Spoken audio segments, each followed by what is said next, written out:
अस्सलामुअलैकुम वरहमतुल्लाहि वबरकात। सामीन और नाज़रीन मोहतरम, जैसा कि आप जानते हैं पिछली वीडियो में हमने इंजीनियर मोहम्मद अली मिर्ज़ा साहब की वीडियो पर जो कादियानियों के बारे में वो अक्सर बयान करते रहते हैं, नरम गोशा कि कादियानियों को भी पाकिस्तान में अक़लियती हकूक़ मिलने चाहिए, उन पर बात की थी हमने और उनकी इल्मी गिरफ्त की थी। उम्मीद है इंजीनियर अली मिर्ज़ा साहब, मोहम्मद अली मिर्ज़ा साहब जहलमी अपनी आइंदा वीडियोज़ में अतवार वाले सेशन में इससे रजू करेंगे।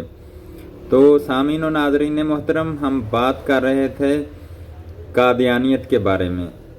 असल में बात यह है कि जब कादियानियों को गैर मुस्लिम करार दिया गया पाकिस्तान की असम्बली में, तो कादियानियों का खलीफा जो है वो मुल्क से फ़रार हो गया।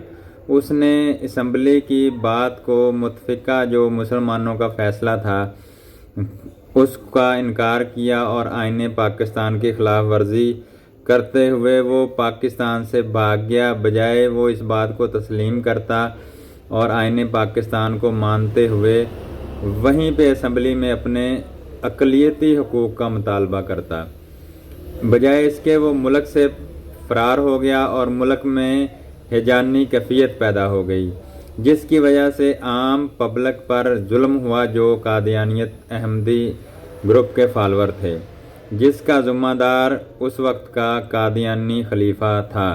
क्योंकि अगर वो ना भागता, वहीं पे असम्बली में मुतालबा रखता कि ठीक है, आपने हमें गैर मुस्लिम करार दे दिया है, तो अब हमारे अक़लियती हकूक़ क्या होंगे, तो उसी वक्त ये फ़ैसला हो जाता कि इनके अक़लियती हकूक़ क्या हैं। लेकिन असल बात जो आपको बताने वाली है वो ये है कि उन्होंने आज तक अपने आप को गैर मुस्लिम ही नहीं माना, हालांकि वो बुनियादी असूली अकायद को मुसलमानों के बुनियादी असूली अकायद से इख्तलाफ करते हैं।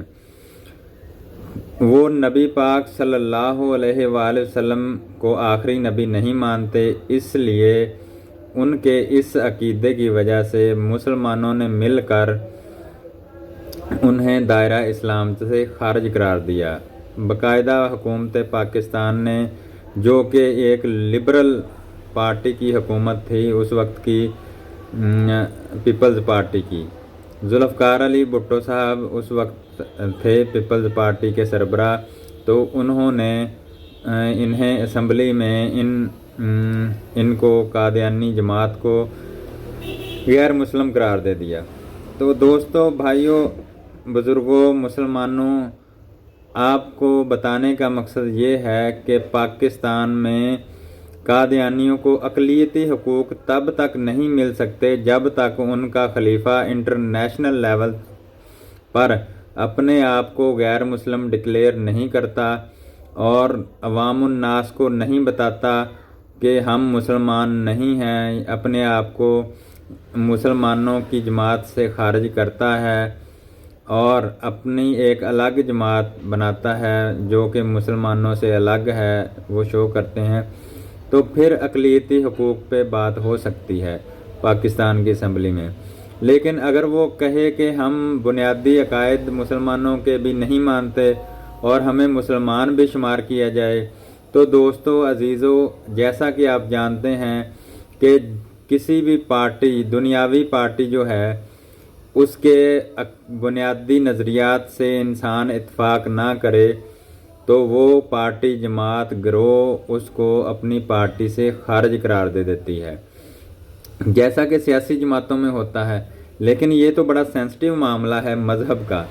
तो मज़हब का जो कानून है, असूल है, जो बुनियादी कानून को फॉलो नहीं करता, वो अपने आप को, ज़ाहिर सी बात है, इस्लाम वाला या मुसलमान नहीं कहलवा सकता है। जो कुरान और सुन्नत के बुनियादी अकायद को नहीं मानता, वो दायरा इस्लाम से खारिज है ऑटोमेटिकली, चाहे उसको कोई गवर्नमेंट या कोई कानून खारिज करार दे ना दे। अल्लाह और उसके रसूल सल्लल्लाहु अलैहि वसल्लम की नज़र में वो इस्लाम से खारिज है। तो आइए दोस्तों, अब तो ये बात थी। दूसरा, कादियानी जमात ने इंटरनेशनल लेवल पे जाके साजिश करते हुए पाकिस्तान के ख़िलाफ़ ट्रंप के सामने ये मुकदमा रखने की कोशिश की कि पाकिस्तान में हमें हकूक़ नहीं मिल रहे, और पाकिस्तानी बजाय ये कहने के अक़लियती हकूक़ नहीं देते, उसने शिकायत लगाई जैसे वो कोई ट्रंप बड़ा मुफ्ती हो कि वो लोग हमें मुसलमान नहीं समझते, मुसलमानों वाले हकूक़ नहीं देते। हालांकि वहाँ पे उसने ये अपनी करतूत नहीं बताई कि हम उनके कानून को फॉलो नहीं करते, जिसकी वजह से वो हमें अक़लियती हकूक़ या मुसलमानों वाले हकूक़ नहीं देते।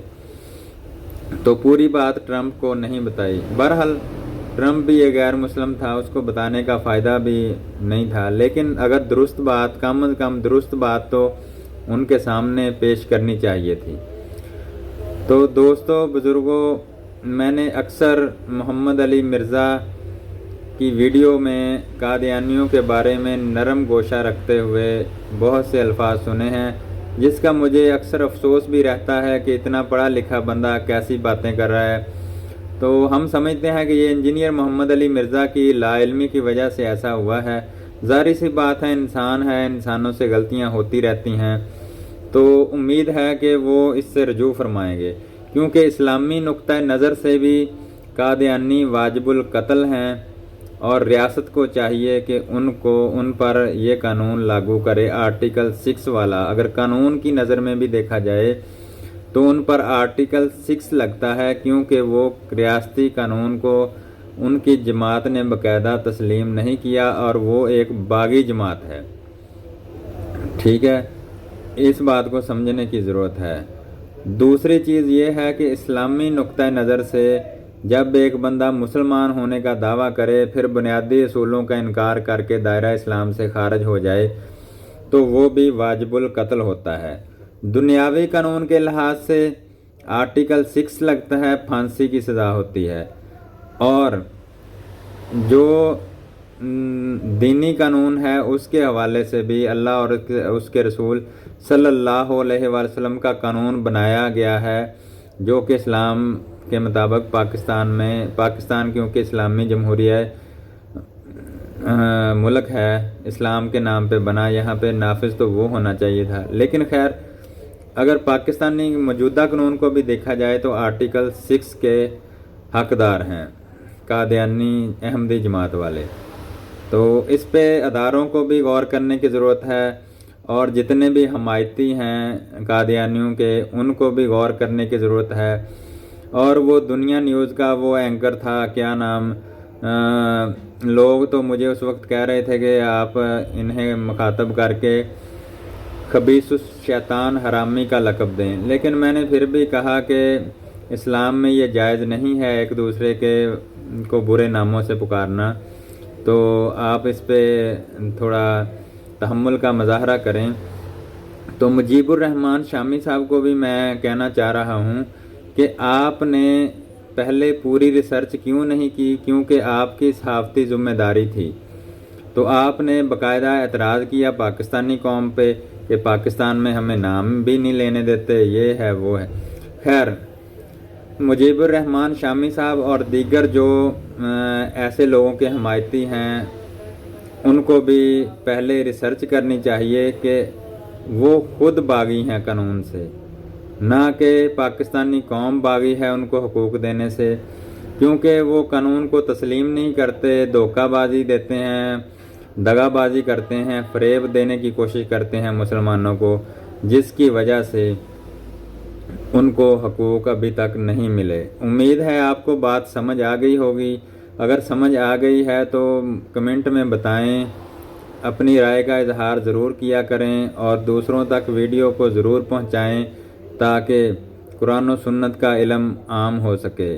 आखिर में मैं यही बात कहना चाहूँगा कि यही आरज़ू है कि कुरान और सुन्नत आम हो जाए, हर परचम से ऊंचा परचम इस्लाम हो जाए।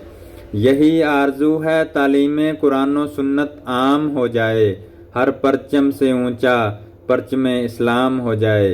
दुनिया में एहतराम के काबिल हैं जितने लोग, हम सब की इज़्ज़त करते हैं मगर मोहम्मद मुस्तफ़ा के बाद सल्लल्लाहु अलैहि वालैहि वसल्लम। अल्लाह ताला आप सब का हामी और नासिर हो और हमें सही कानून और दीन की समझ अता फरमाए। आमीन या रब्बुल आमीन।